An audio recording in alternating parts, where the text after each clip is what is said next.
Former President Donald Trump at a New York courtroom this morning as he and his family firm go on trial. It's part of a $250 million civil fraud case brought by the New York State Attorney General. ABC's Aaron Katersky explains what's at risk for the former president, who is right now denouncing this case as a politically motivated scam.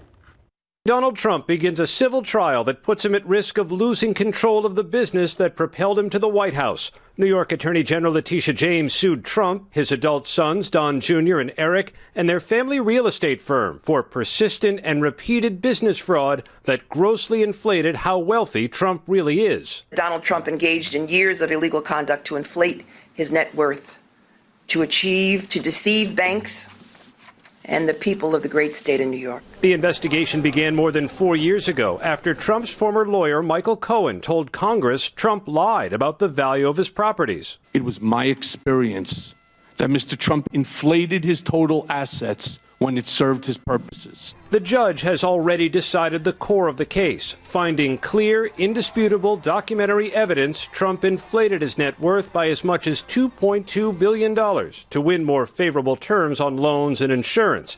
Trump has denied it, calling the judge deranged and telling a campaign rally in Iowa, "It's happening for a single reason, because I'm the only candidate they do not want to run against." But the judge's ruling said Trump was living in a fantasy world, and it's already threatening to wrest from Trump's control some of his prized assets, including his signature skyscraper, Trump Tower on Fifth Avenue, where he rode the golden escalator to announce his first run for president.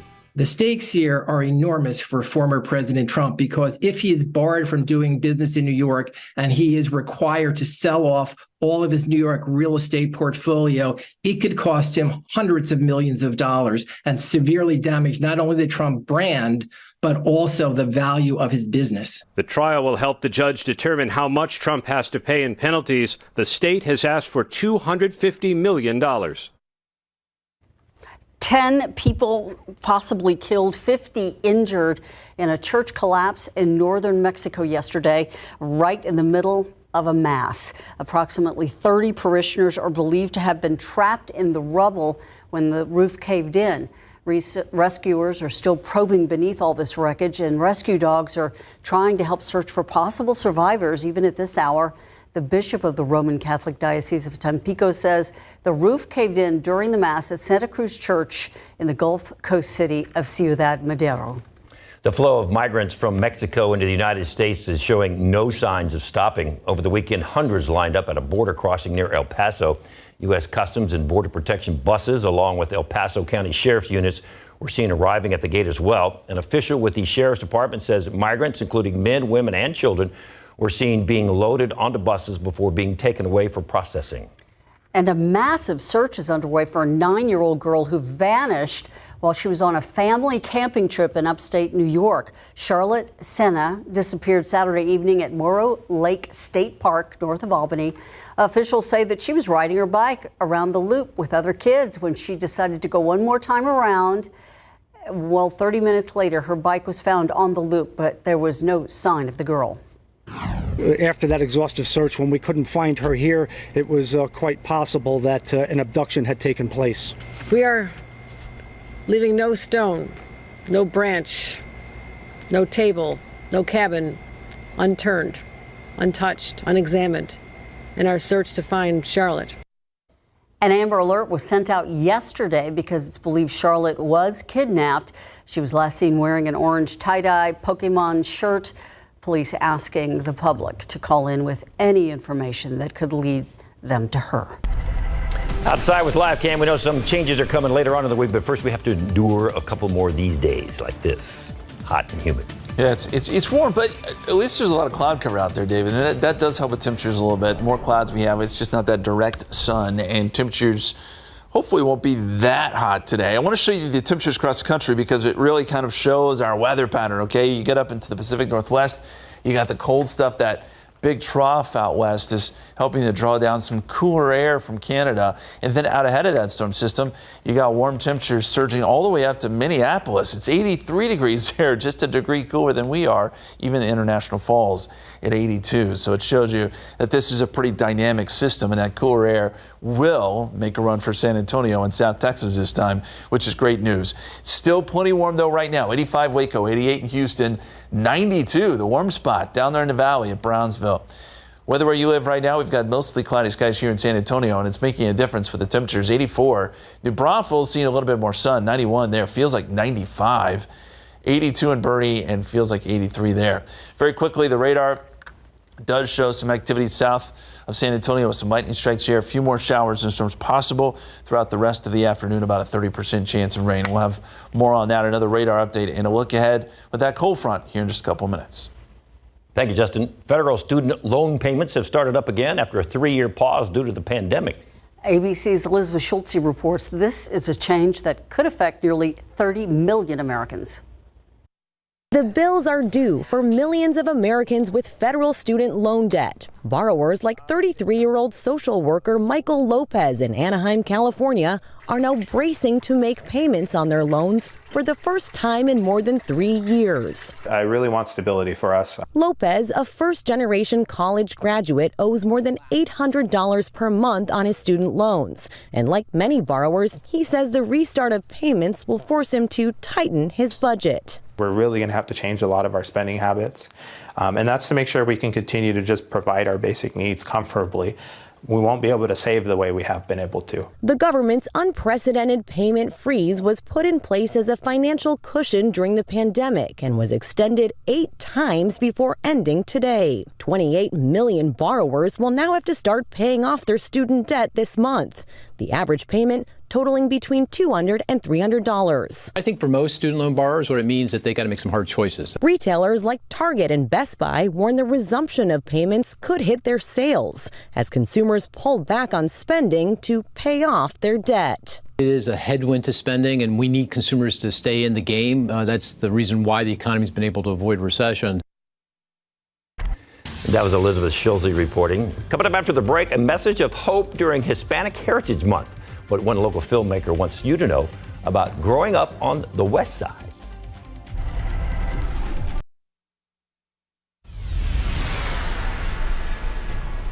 During Hispanic Heritage Month, a San Antonio filmmaker is sharing life on the West Side. In the film, Esmeralda Hernandez reflects on her family heritage, and she hopes to inspire others. It's called Dream Carriers, and it follows a college Chicana who sees a monarch butterfly on her way to the airport. Now, this causes her to reflect on past generations of women in her family. It explores immigration, first-generation college graduates, and growing up in an underserved community. Wanted to pay tribute to that and show all the beautiful murals and that show all of our history as Mexicans, as Latinos. It's in the walls of the West Side. Dream Carriers has won multiple awards at film festivals all across the country. It happened again. No one matched all 6 numbers in Saturday's Powerball drawing. So now the jackpot, an estimated $1.04 billion. That would be the second largest jackpot this year, topped only by $1.08 billion that was won back in July 19th. The lottery says 2 tickets did match enough to score winnings of $2 million, and 5 tickets won $1 million. 2 people in Texas won a $100,000 prize. The next drawing will be tonight. Toys R Us getting ready to open stores all over the place. And we mean that. The company behind the chain says its first airport store is going to open up next month at Dallas-Fort Worth. It also plans to open new flagship stores across the U.S. next year and will start putting Toys R Us shops on some cruise ships. We're getting fired up over here at KSAT12 because the weather is about to break. And I mean that in a good way. Finally, we're getting some changes. Thursday's our day. Looks to be our day. Cold front comes through. That brings good rain chances, cooler weather, and some very welcome changes. 84 so far today. We're going to be above average again. The record is 97. We'll be in range, but I don't think we get to record levels today. but we finally do get below average later this week. A look at that forecast is coming up.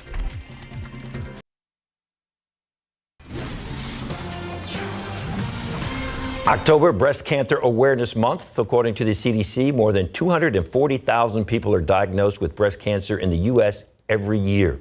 ABC's Justin Finch has more on what researchers found that links healthy habits with lower chances of cancer returning.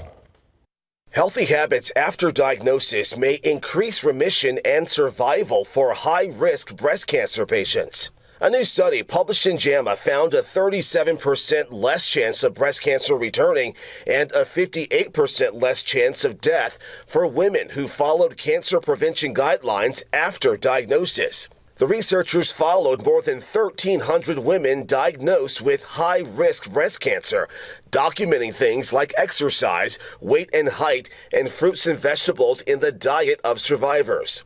They also noted the women who drank alcohol, smoked cigarettes, and consumed processed meat and sugary drinks. Breast cancer survivors could use these guidelines to increase their years in remission and improve their chances of survival. With this Medical Minute, I'm Justin Finch, ABC News.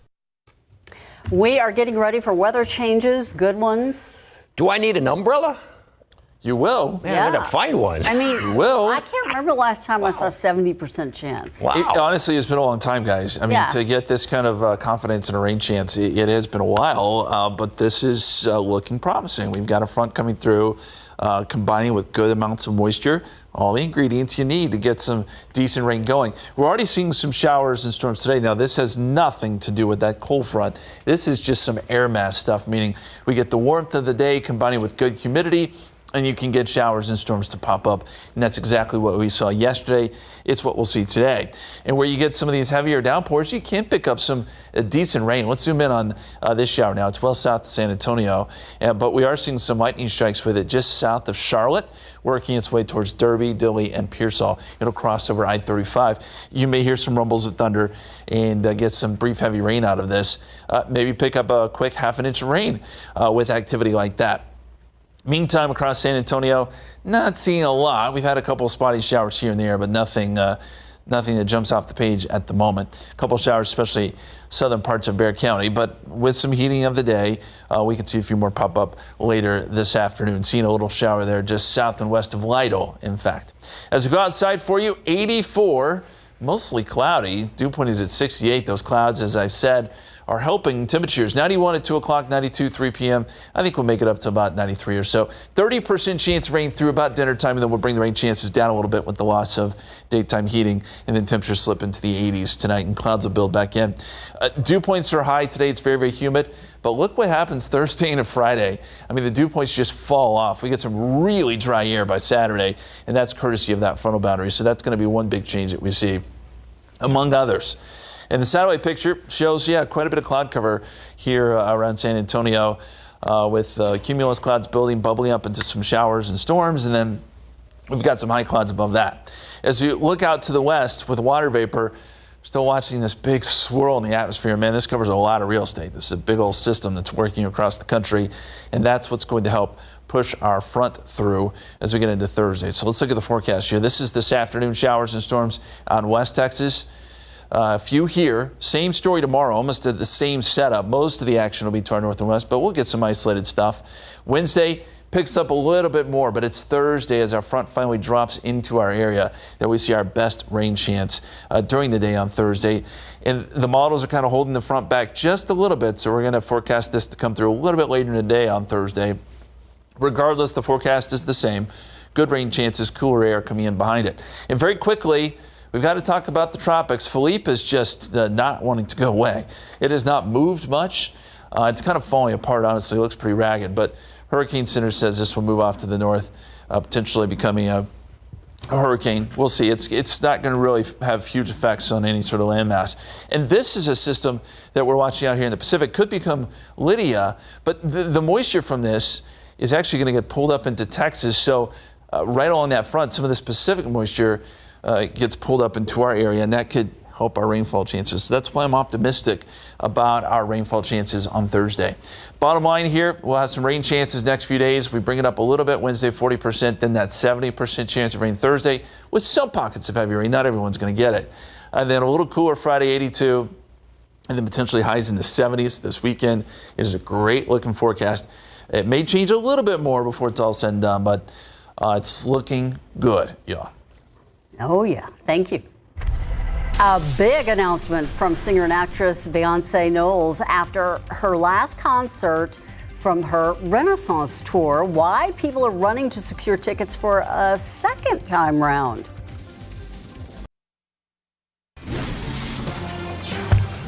Now to Beyonce. Her hugely successful Renaissance tour may have ended last night, but that doesn't mean you missed your chance to see her. ABC's Janae Norman has more on the star's big announcement. Big B, and this morning the B stands for box office. Overnight, the 32-time Grammy winner confirming that a concert film of her record-breaking Renaissance World Tour is anticipated to hit theaters December 1st in a deal with movie chain giant AMC.